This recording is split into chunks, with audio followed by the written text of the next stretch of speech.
Year 1983 first time హిస్టరీలో India world cup గెలిచిన రోజు అది. ఆ ఒక్క రోజు వల్లే ఈరోజు బీసీసీఐ 20,000 కోట్లకు పైగా చేరింది. ఎలానో 1 minute చెప్తాను విను. 1983లో ఇండియా వరల్డ్ కప్ గెలిచినప్పటికీ కూడా టీమిండియాకి కప్పు గెలిపించినందుకు మనీ రివార్డ్ ఇవ్వడానికి కూడా బీసీసీఐ దగ్గర డబ్బు లేకుండే.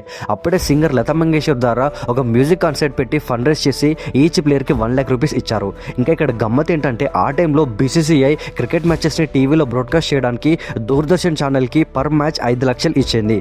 ఇలాంటి సిచ్యువేషన్లోనే బీసీసీఐ డెస్టినీని మార్చడానికి ఒకడు వచ్చాడు.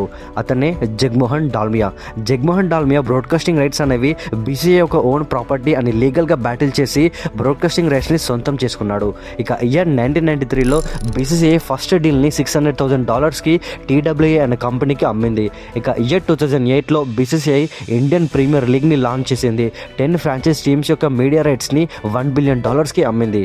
అండ్ రీసెంట్గా 2023 నుంచి 27 వరకు మన అంబానీ మామ 48,000 కోట్లకు పెట్టి ఐపీఎల్ మీడియా రైట్స్ని కొన్నాడు. అండ్ ప్రజెంట్ బీసీసీఐ పర్ ఇయర్కి 20,000 కోట్లకు పైగా డబ్బులు సంపాదిస్తుంది. ప్రపంచ గ్లోబల్ క్రికెట్ ఎకానమీలో 85% ఆఫ్ రెవెన్యూ బీసీసీఐని సంపాదిస్తుంది. ఈ క్రికెట్ బిజినెస్ ఎంపైర్ గురించి తెలియాలి అంటే ఈ వీడియో చూడండి.